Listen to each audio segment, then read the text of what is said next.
Chegou a hora de ouvirmos a palavra de Deus. Momento da palavra. Momento da palavra.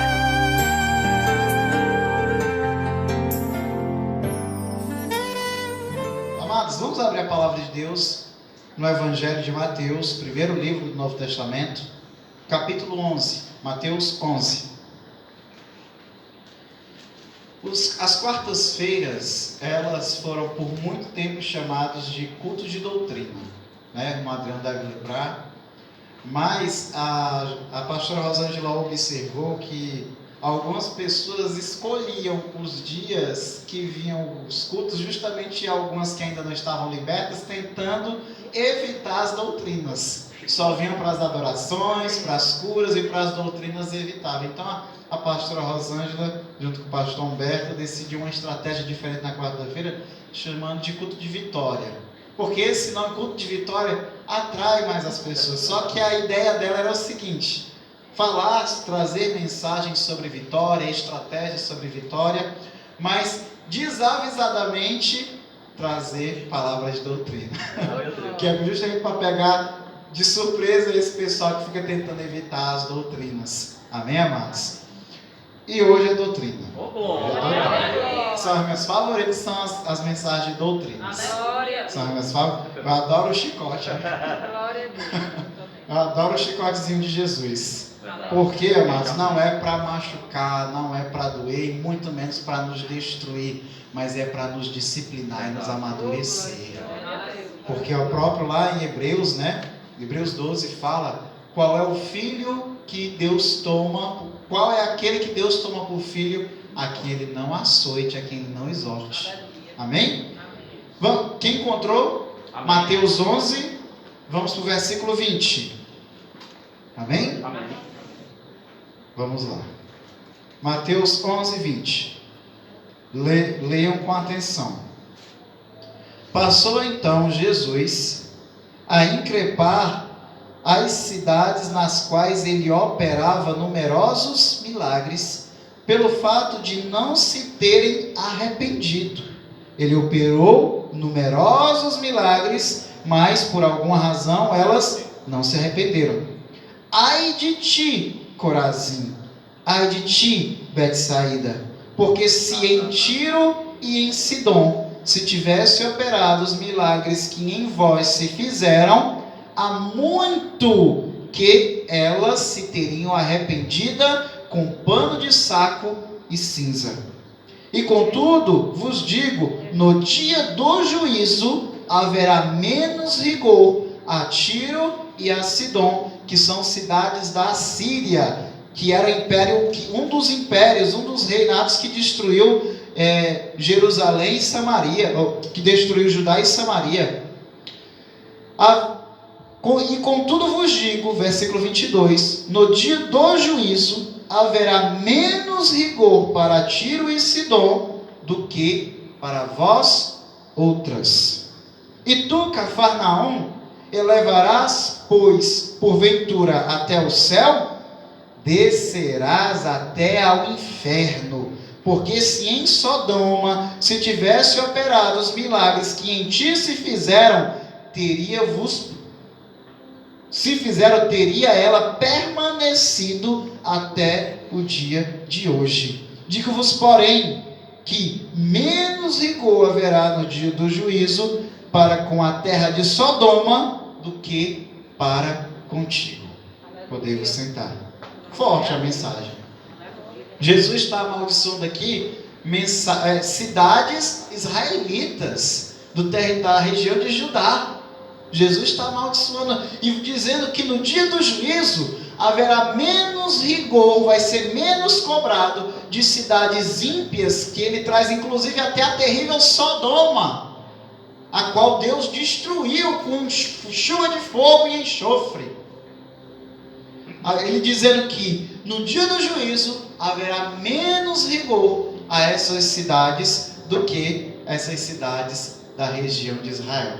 Essas que receberam muitos sinais, muitos milagres, ou seja, cuja obra do Senhor operou de forma poderosa naquele lugar, mas que mesmo que tivesse operado milagres, mesmo que a obra de Deus tivesse sido operada naquele lugar, não houve arrependimento.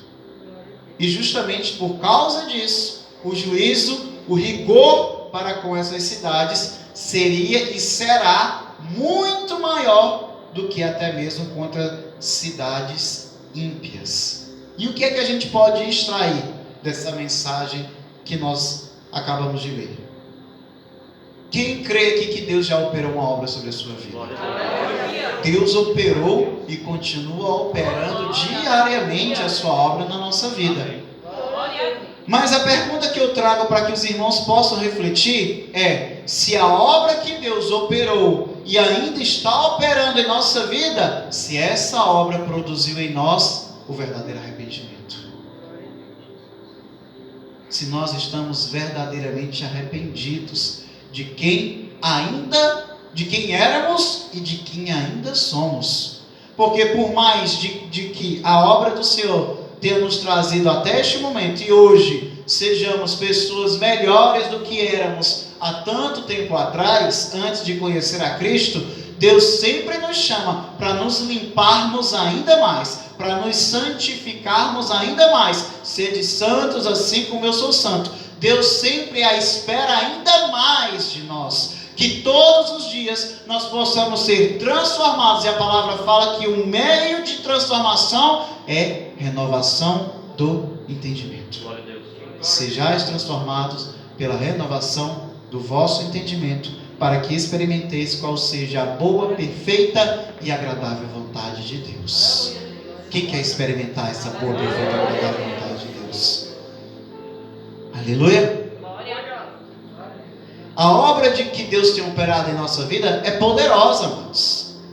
Primeiramente, a começar pela principal de todas elas, que é a obra da cruz, que pagou o preço da nossa vida, que fez com que Jesus fosse ao reino do Pai e nos preparar lugar, para que no mesmo lugar onde Ele está, ou seja, no reino, junto do Pai, um dia possamos também nós estar com eles. Aleluia. E assim a obra principal de Deus foi o resgate da alma do pecador para o reino de Deus. Essa é a principal e fundamental, que já está consumada na cruz. Mas existe ainda outra obra que Deus continua realizando em nossas vidas. Muitos aqui, quais de vocês, quais dos meus irmãos não foi libertado do cigarro, da bebida, da prostituição, do engano, de atos ilícitos, desonestos, da mentira, da promiscuidade, da doença, da enfermidade, da depressão, da violência? Quantos de nós não fomos libertados das nossas mazelas? E ainda mesmo que haja ainda tantas outras, possamos continuar percorrendo o caminho do Senhor, porque Ele irá continuar operando a sua obra na vida de cada um de nós, completando a sua vida, a sua obra na vida de cada um de nós. Quem crê, glorifica a Deus. Mas, amados, toda essa obra que Deus tem realizado em nossa vida, a principal delas, a obra da cruz, que comprou o preço da nossa vida, e há todas as outras obras de onde Deus nos tirou e aonde Deus nos colocou no dia de hoje, e aonde um lugar ainda muito melhor, onde Deus vai nos colocar na vida daqueles que perseverarem, que forem fiéis até o fim. Será que toda essa obra que Deus operou em nós tem produzido em nosso coração verdadeiro arrependimento? A transformação de vida, a mudança de caminhos, a mudança de atitudes. E não se pode haver mudança de rumo, a mudança de ações, de atitudes, sem que antes não haja renovação de mente, mudança de pensamentos, mudança de sentimentos que trazemos em nosso coração. É necessário que haja essa mudança, que os nossos pensamentos e o nosso coração, mente e coração, sejam guiados pela palavra, pela vontade de Deus, a boa, perfeita e agradável vontade de Deus. Possamos estar no centro dessa vontade, para que possamos também experimentar o centro das bênçãos do Senhor, que Deus tem reservado para aqueles que são fiéis. Existem muitas promessas na palavra de Deus, mas as promessas, todas elas são para aqueles que são fiéis. Não é apenas para aqueles que simplesmente leem e tomam conhecimento delas, mas são para aqueles que são fiéis até o fim. É para esses que são as promessas. E eu trago aqui essa exortação, amados. Essa exortação para que nós possamos estar meditando se a obra do Senhor tem produzido em nosso coração um verdadeiro arrependimento. E todos os dias, amados, é necessário haver arrependimento. Você sabia disso? Todos os dias é necessário. Porque todos os dias pecamos. Todos os dias erramos em alguma coisa. Todos os dias pensamos o mal, sentimos o que não devíamos sentir. Todos os dias falamos e agimos de forma que não é condizente com a imagem do Filho de Deus, que deve ser aquilo que é a imagem de Cristo, que devemos refletir em nossos membros, em nossa vida, em nossas ações e em nossas palavras. E a palavra de Deus fala lá, Tiago fala que o mais difícil de controlar é o falar. É o mais difícil que tem de controlar é a língua, é a boca. Ele diz, ainda fala mais, que o varão, aquele que consegue controlar a sua língua, controla todo o corpo. A gente fala muita besteira, amados. A gente fala besteira movidos quando estamos chateados, quando estamos raivosos. Falamos besteira quando estamos eufóricos, estamos animados, fizemos uma amizade nova, então gerou aquela confiança. Daqui a pouco a gente está falando de coisas que nos confiaram, outras pessoas nos confiaram a nós, e não ao nosso melhor amigo ou à nossa melhor amiga, confiaram a nós. A gente em diversos momentos falamos coisas às vezes sem pensar, e hoje existe uma coisa que tem prejudicado até mesmo grandes homens e mulheres de Deus: o ato de receberem a mensagem, compreenderam a mensagem, mas ele não tem o cuidado em passar a mensagem. Ele passa a mensagem de qualquer forma, esperando, achando que a igreja vai receber da mesma forma que ele recebeu, sendo que um vai estar num nível diferente de entendimento do outro, que vai estar num nível diferente da experiência do outro, que vai estar num sentimento diferente do outro, que vai estar numa situação, num momento da vida diferente do outro. E você não pode falar daquilo que você recebeu de uma forma e esperar que todos vão receber da forma como você recebeu. Você tem que ter a preocupação, o cuidado individual com que cada um que está recebendo a mensagem precisa ouvir. Conheço, já acompanhei grandes homens e mulheres de Deus que hoje eu parei de ouvir, deixei de ouvir, porque eu percebo a arrogância, a vaidade na grandeza das revelações que eles passam, justamente porque eles só se preocupam com a grandeza das revelações e não com as vidas que estão recebendo essa semente. Não se importam. A mensagem é para trazer a importância ao mensageiro, mas na verdade que é importante é primeiro quem mandou a mensagem e segundo quem está recebendo a mensagem. Não é o mensageiro. Não é o mensageiro. O mensageiro, ele é um servo, um serviçal.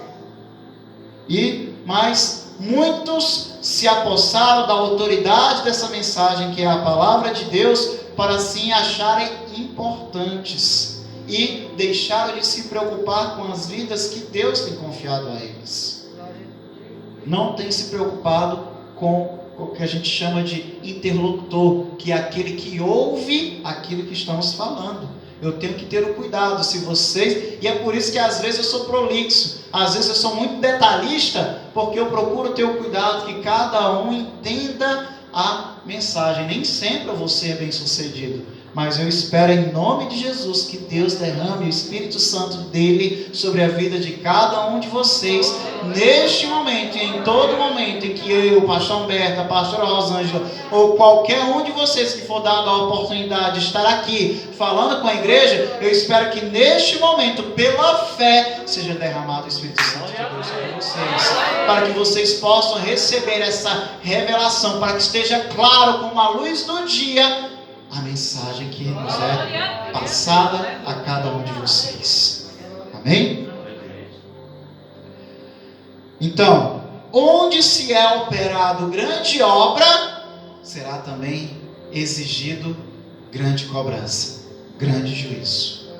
Se Deus tem operado grande obra em nossa vida, saibamos que existirá também um grande juízo justamente em cima daquilo que produzimos e relacionado à obra que Deus foi realizada em nossa vida. A obra do Senhor tem que realizar, produzir primeiramente, como a palavra fala aqui, o arrependimento, a mudança de atitude, de pensamentos, de sentimentos. E, consequentemente, essa mudança nos traz também a produção dos frutos do Espírito. Amém? Quem deseja dos frutos? Glória a Deus. Não sei se foi o irmão Adriano que postou recentemente, né? Falar em línguas é dom, controlar a língua é fruto do Espírito. Amém? Vamos lá para Hebreus, capítulo 5. A mensagem vai ficar forte agora. Já começou forte, mas agora... Hebreus, capítulo 5. Dá uma corridinha aqui na mensagem.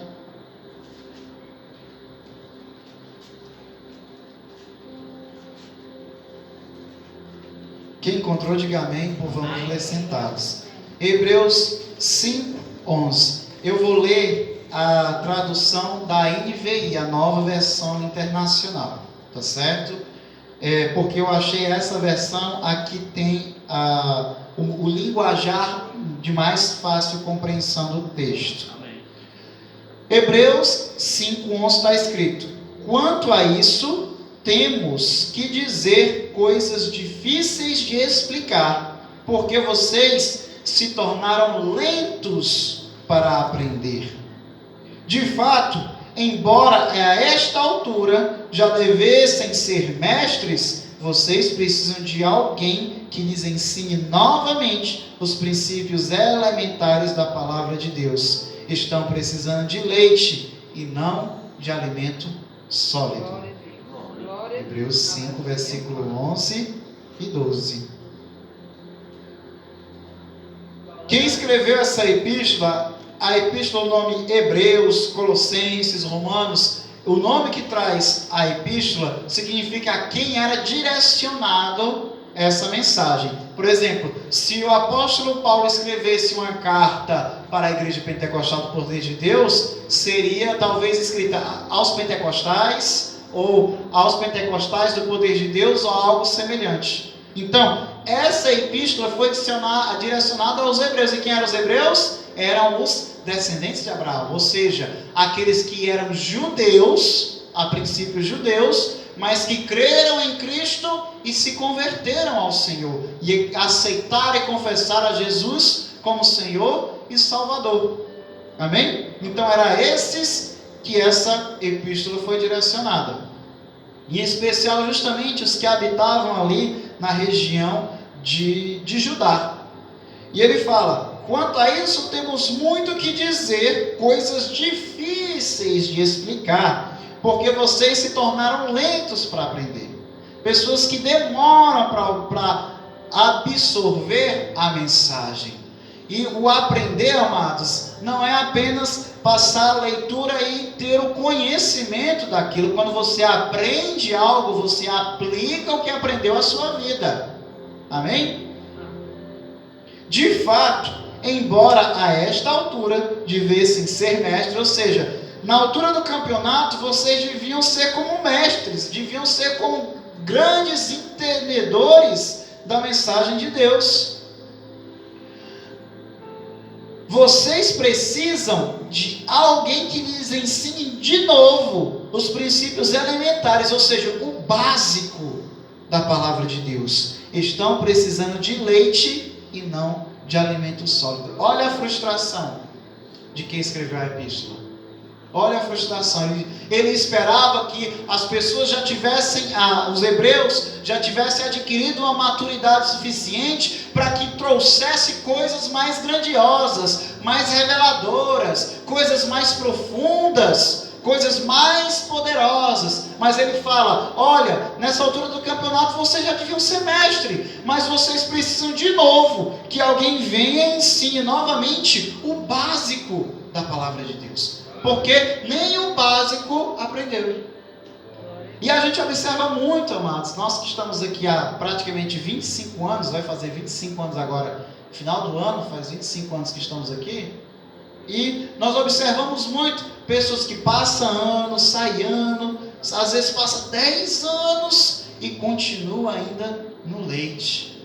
Eu quero saber qual é a criança que com 10 anos, com 20 anos ainda continua amamentando no peito da mãe. Se essa criança não vai gerar um indivíduo problemático, um indivíduo que não está preparado para viver no mundo.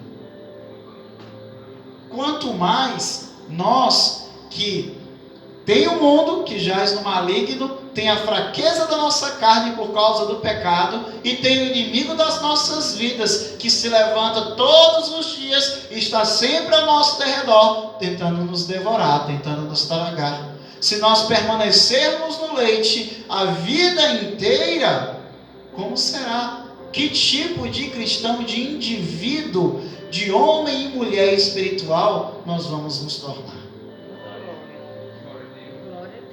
Deus quer o nosso amadurecimento. Deus não quer que a gente passe 10 anos no mesmo lugar, 10 anos da mesma forma, 10 anos com a mesma mente, com o mesmo pensamento, com as mesmas emoções, com o mesmo comportamento, as mesmas atitudes. Não, Deus espera mais de nós. Glória a Deus. Deus espera mais de nós.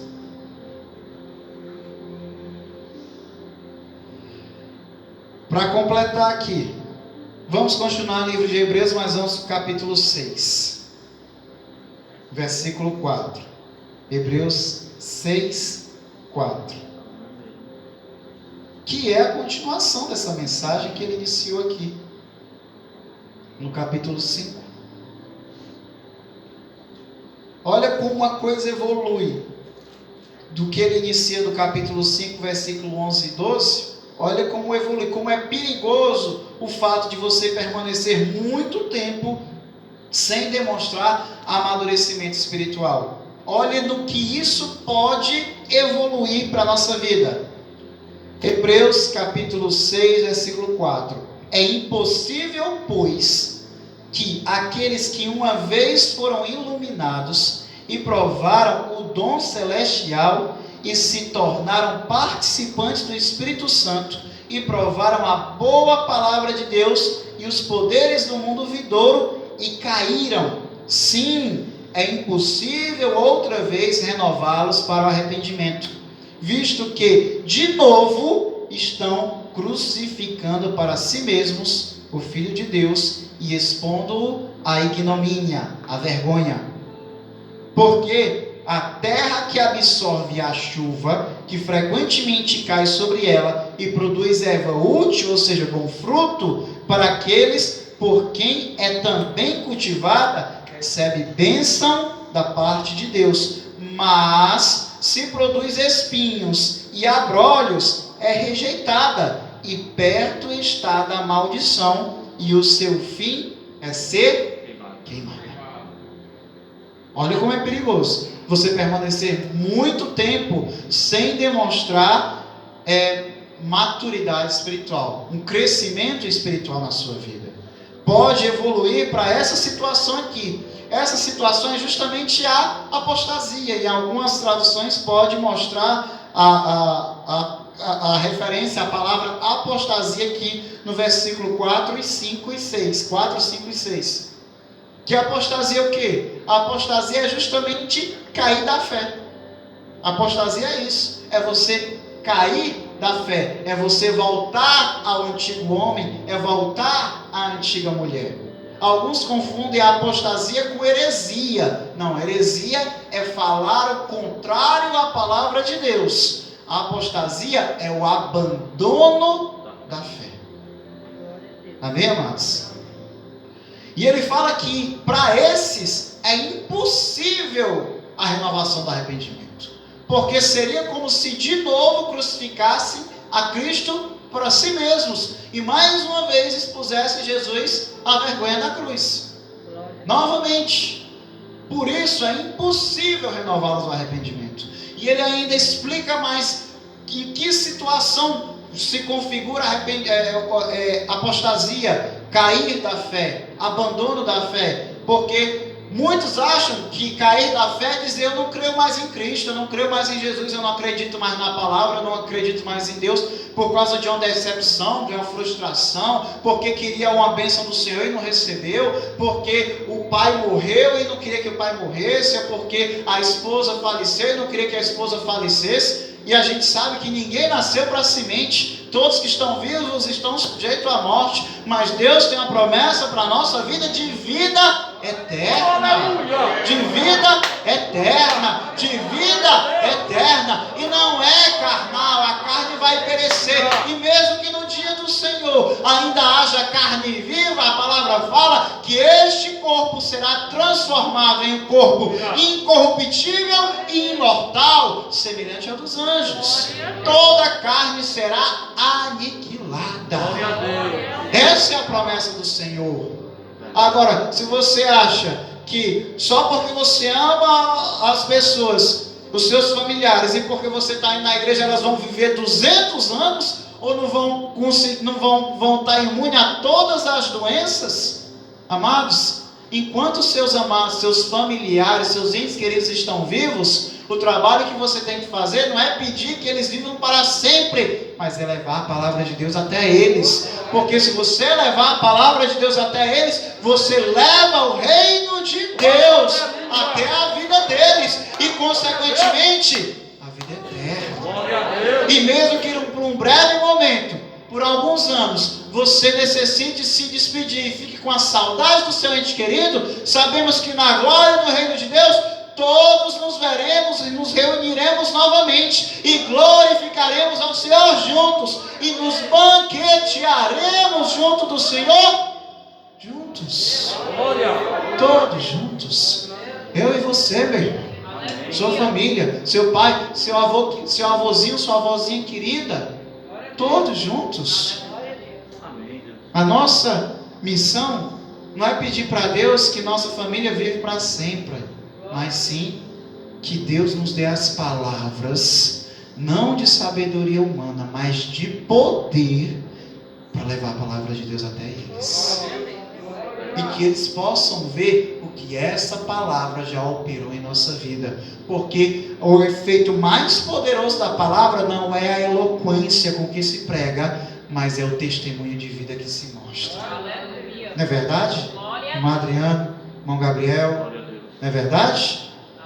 Irmão Washington, esse é o maior poder, a forma mais poderosa que a palavra pode operar, é por meio do testemunho de vida.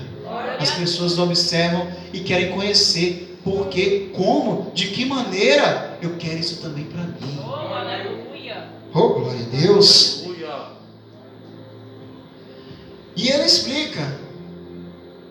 explica para ficar bem claro o que é que configura uma situação de apostasia, de abandono da fé. Não é a pessoa dizer: não acredito mais em Deus, não acredito mais em Jesus, não quero mais saber da palavra. Não, o que ele configura é justamente o que ele está dizendo a partir do versículo 7. Porque a terra que absorve a chuva, que frequentemente cai sobre ela, e produz erva útil, ou seja, bons frutos, para aqueles por quem é também cultivada, recebe bênção da parte de Deus. Ou seja, aquele que já recebeu da obra de Deus em sua vida, e por meio da obra de Deus que Deus operou em nós, produziu bons frutos, ou seja, boas obras, coisas boas ela produziu, esse, recebe bênção da parte de Deus.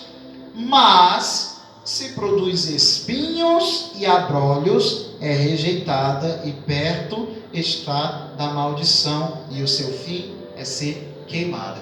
Agora, outra situação é, se a obra que Deus tem operado em nossa vida não tem produzido, nós não temos conseguido produzir bons frutos com essa obra que Deus tem realizado em nós, mas do contrário, produzimos maus frutos, espinhos, abrolhos, ervas daninhas, se as pessoas não conseguem ver o reino de Deus na nossa vida, porque só falamos coisas que não devemos, só estamos murmurando, não movemos uma palha em favor de ninguém a não ser de nós mesmos, se nós não conseguimos traduzir, transformar a obra de Deus em nossa vida em bons frutos, amados, está na hora de despertar. Está na hora de despertar. Porque a obra de Deus tem que produzir em nós bons frutos. E não fruto nenhum ou frutos maus ou ervas daninhas. Quantos anos possamos só meditar? Quantos anos há quantos anos tivemos um encontro com Cristo? Há quantos anos Deus tem operado sua obra em nossa vida? E o que foi que nós produzimos de frutos com essa obra que Deus tem operado? Produzimos fruto nenhum? Produzimos bons frutos? Ou temos produzido maus frutos, espinhos, abrolhos, ervas daninhas? O que temos produzido? Porque se não temos produzido fruto nenhum, ou para o nosso fruto tem sido mau, possamos despertar. Chegou a hora de despertar. Enquanto estamos vivos, enquanto tem ar nestes pulmões para glorificar a Deus e pedir que Deus nos perdoe e que haja força para que haja o arrependimento verdadeiro, ainda há tempo. Ainda há tempo. Mas não deixe para depois, porque o dia de amanhã não pertence a homem nenhum, pertence somente a Deus. Concluindo, amados, fechar a palavra. Vou ler aqui uma reflexão. Sabemos que a igreja, ela é parte de Cristo. E não se trata de uma parte qualquer, de uma parte pequena, mas é parte significativa de Cristo. Porque a igreja, ela é chamada também do que, amados? Corpo de Cristo. A igreja é chamada também de corpo de Cristo, e Cristo Jesus é chamado de quê? A cabeça desse corpo. Não é verdade? A igreja, corpo, Cristo, cabeça. Logo, a igreja faz parte de Cristo. A igreja com Cristo forma um todo, uma unidade. E muitos somos chamados de noiva de Cristo, porque a palavra também fala que o noivo e a noiva formam uma só carne, ou seja, uma unidade. O homem só, a mulher só, ele está incompleto. Ele forma uma unidade junto do seu marido ou junto da sua esposa. Assim é a noiva com Cristo. Eles formam uma unidade, um todo, junto de Cristo. Ou seja, a igreja também é Cristo. É o corpo de Cristo. Assim como fala em Efésios capítulo 1, 22, Efésios 4, 15, Colossenses 1, 18 e Colossenses 2, 10. Se dizemos que aceitamos e amamos a Cristo, sem contudo aceitarmos e amarmos a igreja, logo não amamos Cristo por completo. Pois rejeitamos grande parte dele, pois rejeitamos o seu corpo. A rejeição de Cristo, uma vez que a fé em Cristo já foi alcançada, é chamado de apostasia, como acabamos de ver. A palavra fala que para esses não há reconciliação, pois seria como se crucificassem novamente a Jesus Cristo. E o nosso coração, que em Jeremias 17:9 fala, que enganoso é o coração do homem, mais do que todas as coisas, desesperadamente corrupto. Quem o conhecerá? Eu, Senhor, esquadrio o coração, eu provo os pensamentos, e isto para dar a cada um segundo o proceder, segundo o fruto das suas ações. Coração do homem enganoso mais do que todas as coisas e desesperadamente corrupto. Esse nosso coração enganoso, esse nosso coração corrupto, ele encontra meios criativos de achar desculpas para não fazer a obra de Deus. De encontrar desculpas para sempre estar dizendo: eu não faço isso porque fulano de tal faz aquilo. Eu sou assim porque ciclano é daquele jeito. Se fulano pode, eu também posso. Se fulano não faz, eu também não faço. O nosso coração enganoso encontra meios criativos, ardilosos, para nos distanciar da vontade de Deus. Por isso que a palavra fala que a transformação não é pela renovação do coração, mas é da mente. Porque a mente está o intelecto, e o intelecto faz parte da nossa alma, e é nela onde Deus trabalha. O nosso coração, ele é carne, ele é enganoso, ele é guiado por sentimentos. Quando estamos amando, excelentes sentimentos, mas quando estamos magoados, ou irados, ou contristados, esses sentimentos nos guiam a fazer coisas que não são bons frutos. Aceitar a Cristo significa aceitar também a todos aqueles por quem Cristo morreu. E assim cumpriremos a sua vontade quando Ele nos diz: amem uns aos outros, assim como eu vos amo. Aquele que confessa a Cristo como Senhor e Salvador e o aceita, obrigatoriamente tem que amar a todos aqueles por quem Cristo morreu. Porque Ele morreu por você, mas Ele também morreu por mim. Ele morreu por irmão que está do seu lado, que está aqui na frente, que está lá no fundo. Ele morreu por todos nós.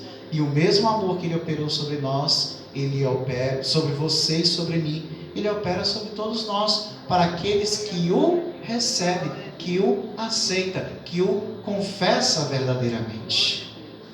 Amém? Então, amados, os frutos que produzimos, que devem ser bons frutos, frutos do Espírito, esses frutos não é para gerar benefício apenas à minha vida pessoal, mas esses bons frutos, eles têm que trazer grandezas, riquezas ao reino de Deus. E trazer grandezas e riquezas ao reino de Deus é trazer aquilo que é mais de precioso para Deus, que são vidas. Trazer vidas ao reino de Deus. E não tem nada que conquiste tantas vidas, mais vidas, do que o método do amor. Pois foi esse que Jesus usou. Foi por meio do amor que Jesus conquistou muitos e até hoje tem mudado o mundo. Você conseguiria imaginar do que seria o dia de hoje se Jesus não tivesse operado o seu amor na cruz? Se o mundo está terrível como está, imagina como seria se não tivesse vindo nosso Senhor para dar sua vida por nós. Isso me constrange, isso me emociona, isso me alegra, isso me conforta. Glória a Deus por Cristo Jesus. Amém? Que Deus abençoe a sua vida em nome de Jesus. Glória a Deus.